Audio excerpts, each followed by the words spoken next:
Hey fam, welcome to another episode of The Doors That We've Opened. I'm Blake McKay. I'm joined with my beautiful wife, Bethany McKay. And together we make up the McKay Group real estate team. This show is about faith, family, real estate, and lifestyle in the Middle Tennessee area. We hope that it encourages, inspires, and maybe motivates you in some way to do awesome things with your life.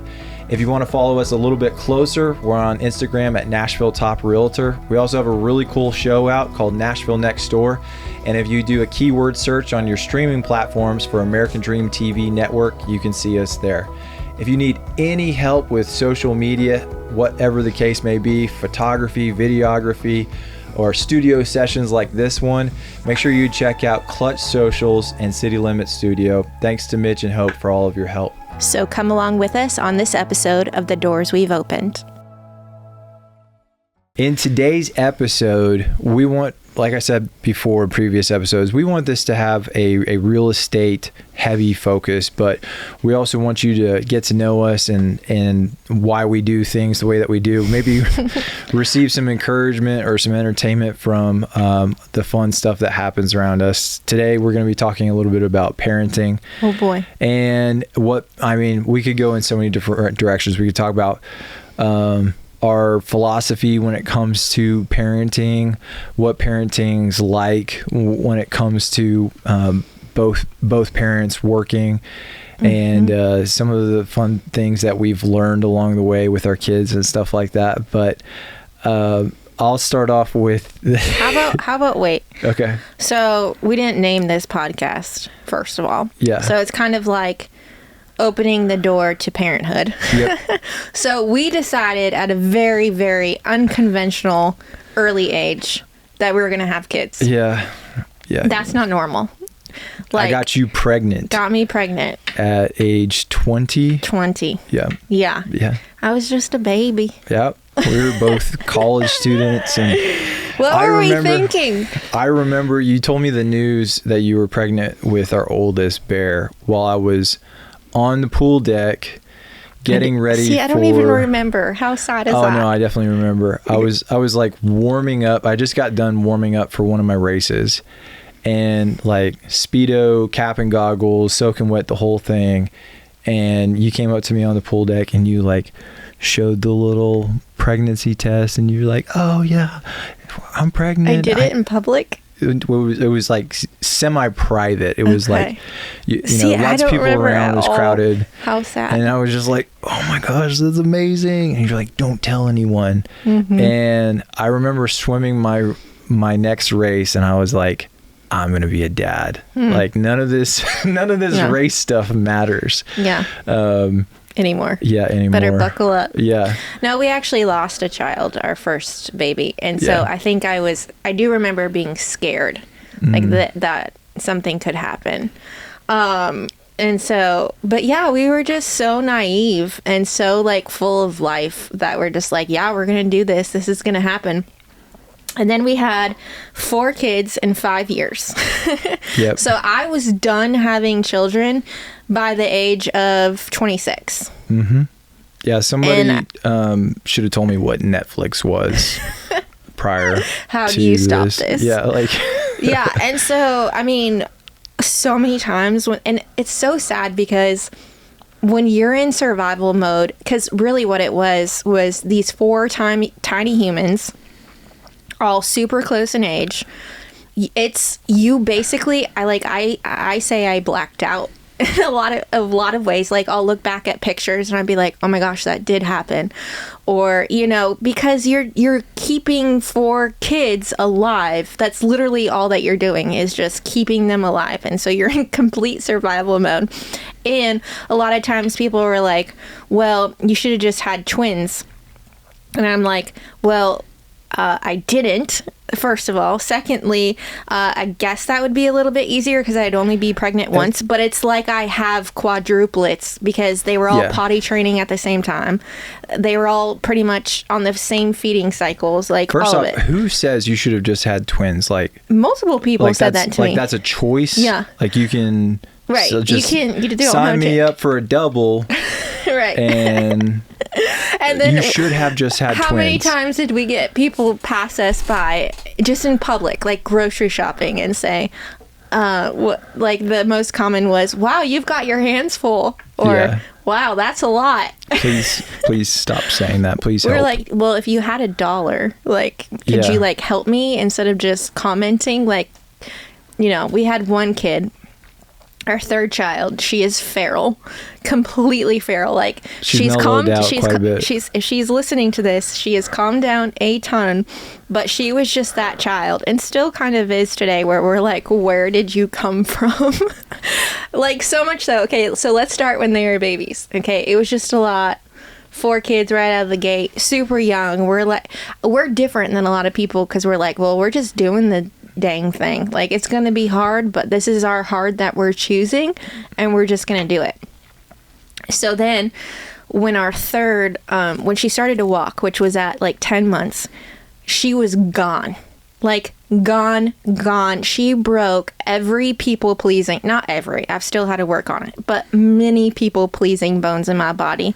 Because, well, let's talk about the first time she escaped the house. I was going to the bathroom, literally just going pee, and she had put a chair up to the door. How she knew to undo locks, I don't know. She was still like this tiny little thing, and walked herself to the park across the street. Yeah. Or like the time you put her in timeout. Yeah. You could talk about that.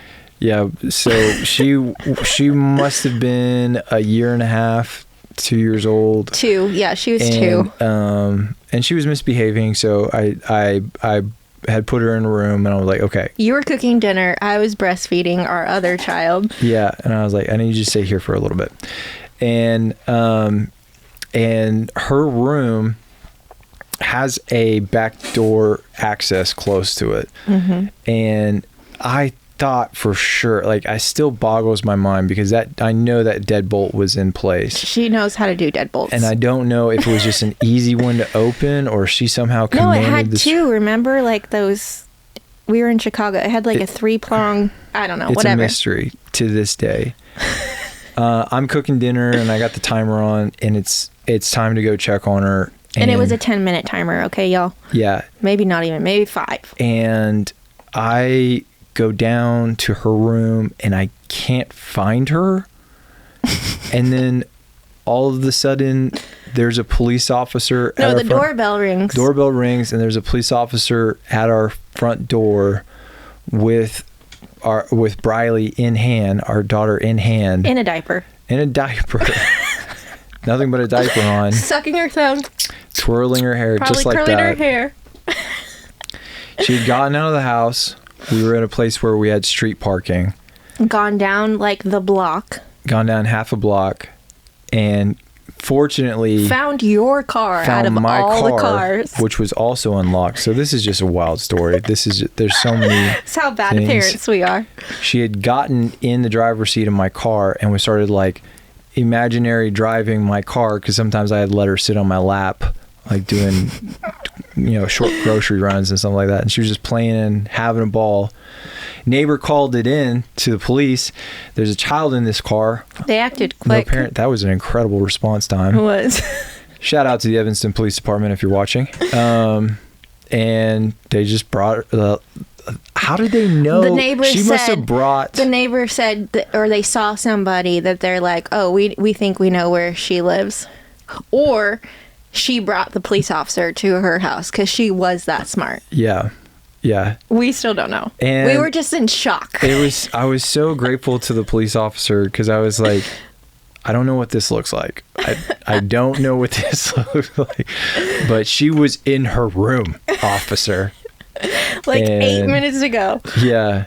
And Escape. Yeah, so she had done that. She had done the park thing, and it was just so funny because like both of those like very public, very dangerous horrible situations. Horrible. That just flipped on its head in an instant. Yeah. Unfortunately, everything was okay. And we used to like strap her in the grocery cart. Like I couldn't even go grocery shopping by myself because we would strap her in, but she was so tiny. Mm-hmm. Like that she would inch her body slowly out of the strap and then climb out and literally go find somewhere to hide in the grocery store. Remember, we were in Best Buy getting something, and somehow this child escaped. She also she didn't really enjoy being held all that much.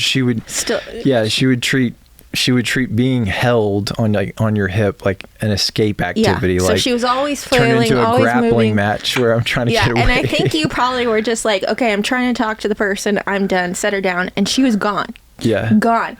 And then making a return or whatever. And then we learned at this point, we're like, okay, this is a game to her. So then we're in Best Buy. No joke. We're like, Briley, where are you? Come out wherever you are. And she would make a noise. She would giggle. Because she knew. And so every time we'd heard the giggle, we would get closer and closer to where she was. And she, didn't she get into... Was she in a box or behind multiple boxes? Yeah, she was behind a display case for laptops or something, or gaming systems. She had crawled into the shelf and then either crawled into it without pushing the boxes out of the way or placed the box in front of her. We still don't know. So that you could not see it. You had to pull the box down, reach out, grab her. And she thought it was the best thing ever. She loved getting a rise out of us. We would even... Okay, this is the last story about Briley. And the reason why I'm bringing y'all this up is to show that, you can even be the best parents, but, your child can outsmart you. Your child gets a vote on that. Yes. Yeah. And I just remember the huge wake-up call of, holy crap, I'm completely out of control. I have no control over this child. And we would put her to bed at night. No joke. Their bedtime was 8 o'clock. We would stay up and do whatever we needed to do. And I remember, I went to the bathroom to go pee for the last time at night. And no joke, it was 10:30 or 11 o'clock at night. And I'm sitting there just going pee. And all of a sudden, this tiny little hand moves the shower curtain so slowly, just right next to me. And you screamed. I ran over there. How long had she been sitting in that shower? The patience just for that waiting. scare prank. Right. And she was 3. Yeah, as a toddler. And I was like, something is really wrong with this child. I didn't know if I needed to call doctors. Yeah. Fix her. Yeah, something is really wrong. It used to keep me up at night. I was really concerned about her. And I didn't also parent her any different. Would she be lurking behind a corner? Right. And so still sometimes to this day, I have PTSD of that. And so I'm always watching my corners because she was so stealthy. Yeah. And I don't know. So all that to say, parenting is wild. Yeah. Just absolutely wild. And Briley is an absolute joy to be around. She is. She literally will light up a room when she walks in. She can bring joy wherever she goes. So enthusiastic. Yes. And so that energetic. brings me to, we have 4 kids with 4 completely different personalities. Mm. Navigating those different personalities is hard. Yep. It's super hard because you have to change how you discipline each one. You have to change your tone of voice with each one. You have to, for me, I have to think about, how you were raised plays a part in how you parent, and you're redoing and undoing and wanting, wanting to do it differently. And we fail all the time.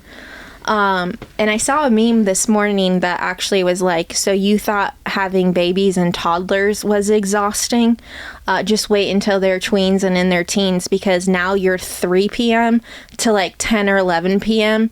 You don't get a break. And the reason for that is because of all the sports, all the events, all the after school things. So you just become a taxi and, taking them to their friends or whatever. And our older kids now, they want to stay up late and they want to have conversations, and that's when they kind of come alive. And so it is a different kind of tiring for sure.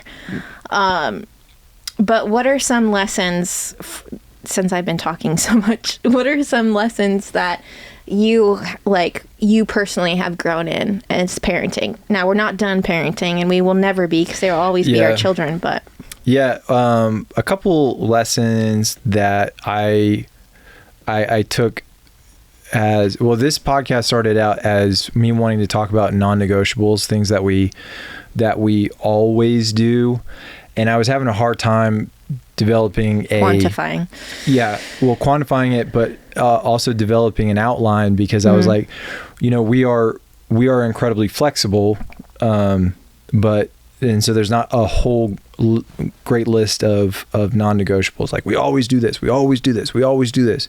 There's not a whole lot of that. But what I think helps in our parenting is that we put each other first. We put God first, ultimately, but then each other second, you and I second. Because it's like, some parents will say, we always put the kids first. We always put the kids first. Like, this couple, us, came before the kids, and will remain after the kids leave the house. Yeah. So let's make sure that this is good. So one non-negotiable is date night every week.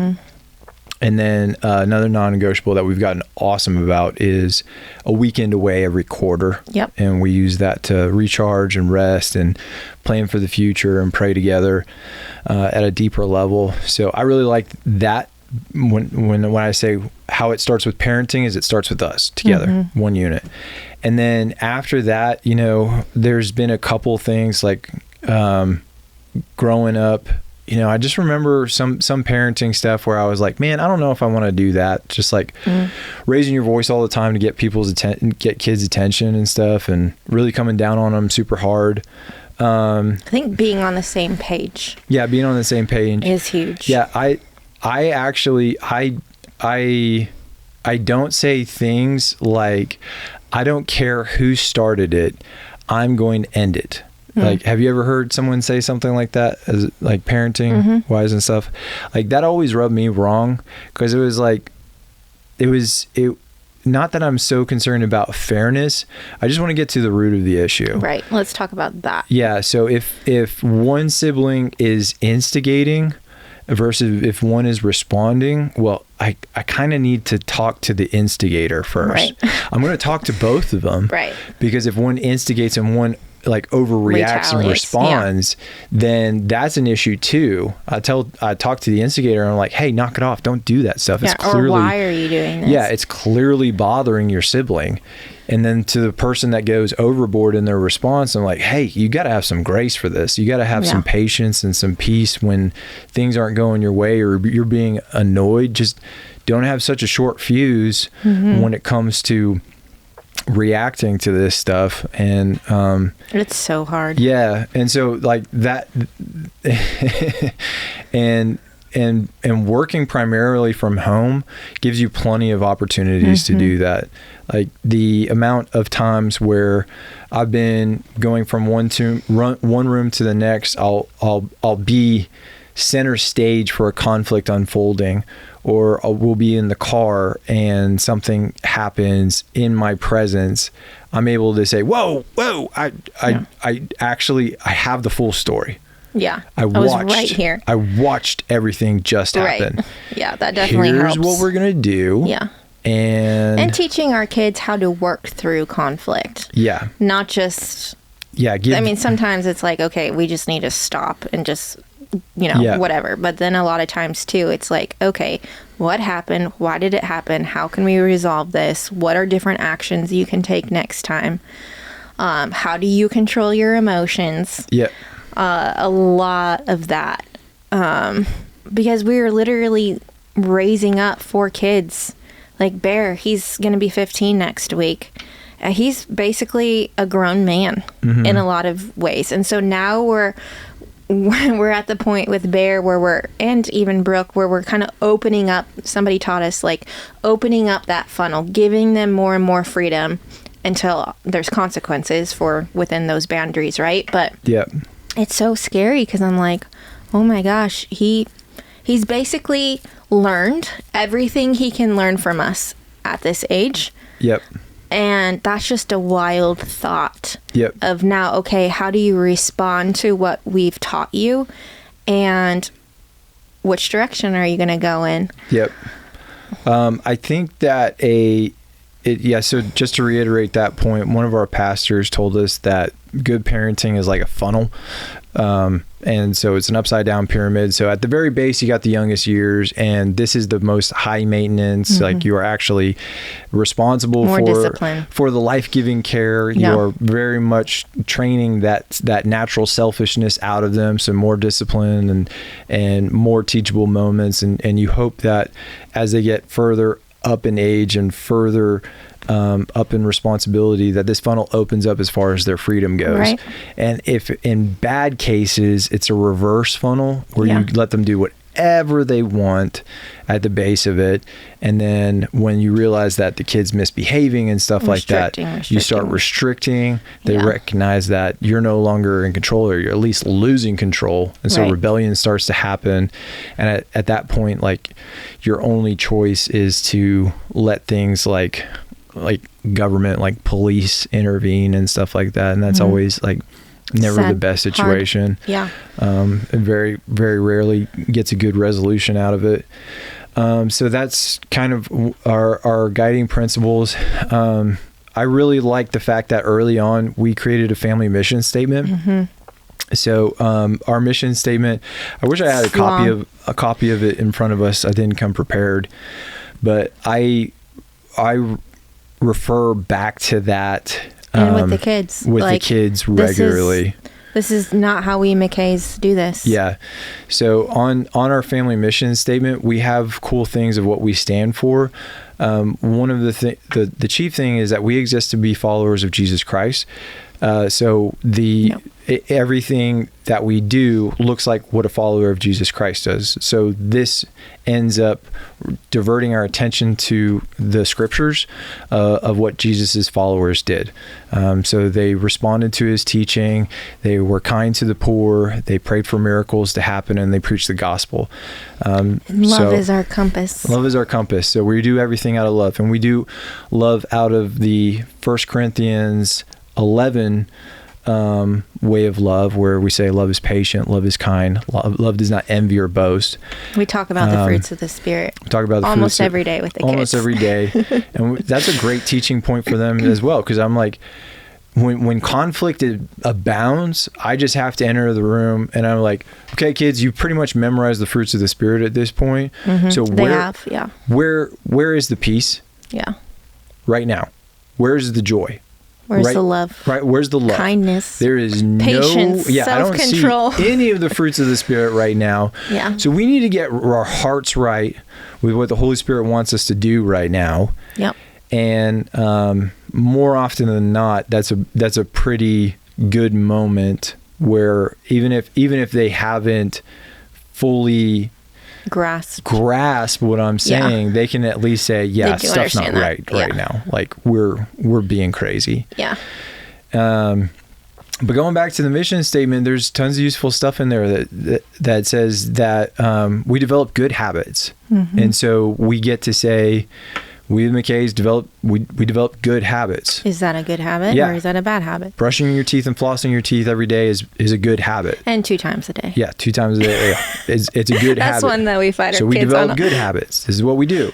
Yeah. I don't want to. Well, I'm sorry. We kind of exist to create good habits. Right. Staying up late with your TV or a tablet device is not good for you. And we develop good habits. Yeah. So I'm sorry we do this. And I think another marker for me as far as parenting, because they don't come with a manual. We're not going to have it all figured out. We're going to screw them up in some way, somehow.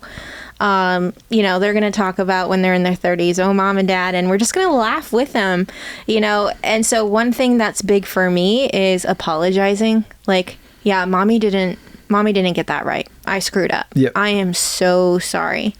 Can we pray about this? Like, I need to ask Jesus and you to forgive me. That's big. Realizing when we've made a bad mistake and being open and vulnerable with them. I hope that in the long run, especially, they might not know it now or appreciate it, but I hope that when they are adults, they'd be like, you know what, you were really honest with me and I really appreciate that. And then the other thing is that's like, okay, we're doing an okay job. is when other people tell me it's a joy to be around your kid. And I'm like, okay, so outside the home, when we're not there and we're not watching, and they say your child is so fun and so great to be around, I'm like, that's a good indication for me that it's going well, and they're not just like this reckless, crazy, hard child to be around. I want my children to be a joy around. Yep. So that's big for me. So we've had a lot of funny parenting moments. So like, let's talk about how often our children get hurt. Yeah. So on the ranch, we have a pretty free and open view about what the kids can do on the property. We do. There are boundaries, even though they say, even just on the TV show, they kept saying, we're allowed to do whatever we want. Three of them said, I like living on the ranch because I can do whatever I want.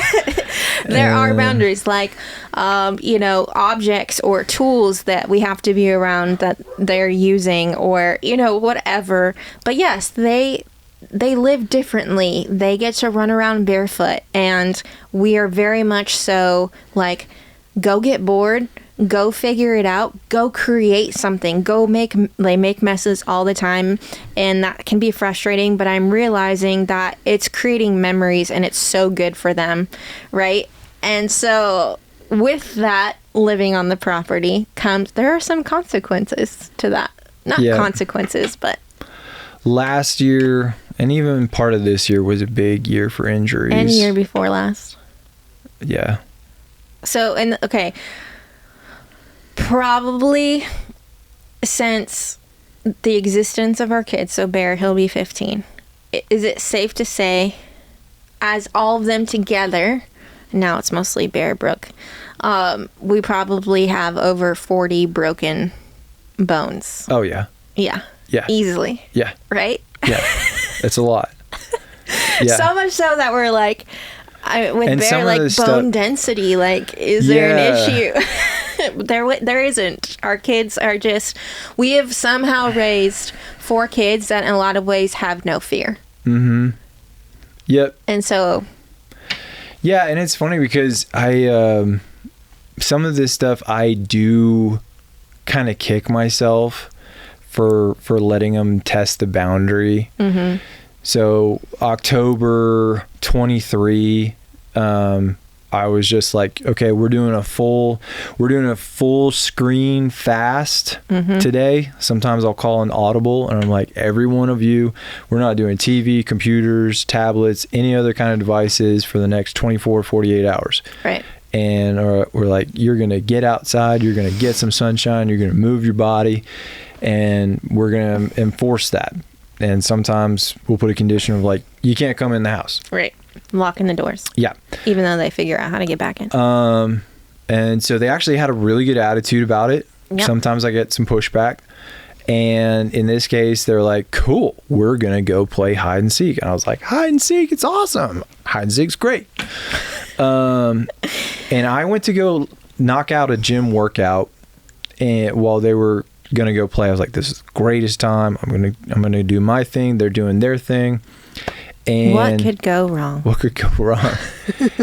And you warned me because you went outside and you're like, babe, they're on the roof. The barn roof. The barn roof. They're on the roof of our barn. Which, by the way, isn't that high. It's not that high. Like where they were in the lean-to part, it's not that high. It's like 8 feet. They've jumped from higher.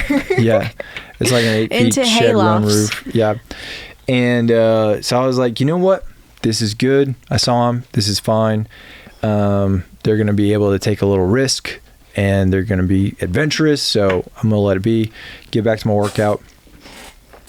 It was like a few minutes later. Yeah, it was like 5-10 minutes later, if that. Bear calls me on my cell phone, and he's like clearly in pain. Dad, I jumped off the roof. My legs hurt so bad. And so we booked it. Sprint out of the garage. Yep. Run down to where he is. He's like army crawling and just writhing in pain. He's like pulling in grass, and he's laying there.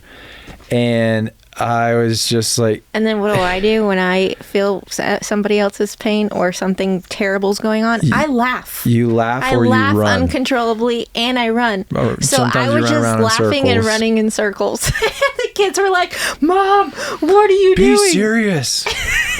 But we didn't know what was wrong yet at that point. We just knew he was hurt. We didn't know how bad. I was like, okay, this is definitely bad. I got the truck. We helped him into the truck. Yeah, you and I lifted him into the backseat of the car. Yeah, went to the emergency room, got scanned. So this is the condensed version. The ultimate result of that. So he jumped. It's too long of a story. The ultimate result of that was 22 broken bones across both of his legs and feet. Yep. And horrible. Yeah, just a long recovery process. Wheelchairs. Yeah. It was horrible. Yeah. But yeah. And I think we had a good little stint where we didn't have anything after that, because all the kids were like, okay, man, let's chill. Let's chill. Then we had another broken foot with Brooke and broken arm, and then Bear broke his arm in multiple places. Yeah. Then his elbow. Like, we've had so many broken bones. Yeah. And I remember this last time. So much so. Okay, this is how bad it is. Him and I looked at each other one day and we're like, we're going to have to stop going to the same emergency rooms and clinics, because they're going to think that we are hurting our children. We're going to have to rotate something. So we started to do a rotation of all the different clinics, because it was just like one after another and we also after got another. Free care from our physician's assistant friend. Yeah, we went going to her house. We could keep it off the books. Horrible. And like there were like burns. Remember Brooke burnt her arm? Yeah. And then it got sepsis and like It's just, parenting is wild. Yeah. There's been a couple urgent care visits because of chiggers and poison ivy. And a bunch of different stuff, but it's a ton of fun. And a ton of fun. I don't know if everybody would say that, babe. Yeah. It keeps us on our toes. Let's just say that. Yeah. So as an encouragement, what can we give encouraging advice for a young couple or just any parent in the trenches right now? I would say that the harder the objective that you are trying to accomplish, I can say that better, but I think you get what I'm going at. But like when you're doing something very, very difficult, like having a bunch of kids at a young age, like we didn't even talk about finances in that one. Like that was a huge pressure of ours, because you're like fresh out of college, every job that you get's entry level, and you're having kids upon kids upon kids, medical bills, housing stuff and stuff like that. So there's a lot of pressure in the immediacy of making sure everyone's healthy and alive and well and stuff like that. But ultimately, like there's such gratification when you get out of that season. There's such a sense of fulfillment and joy that you did it that way. So I guess hard things are good. Yeah. You can't have what beautiful things from. Yeah. Nothing good really comes easy. No. And we've got a pretty good life, babe. And I'm really happy to be doing it with you. Yeah. Me too. So thank you for listening to today's episode on The Doors We've Opened. We hope that it was a blessing and an encouragement, and we hope that by telling our stories, you can learn from it and it can be an inspiration for you.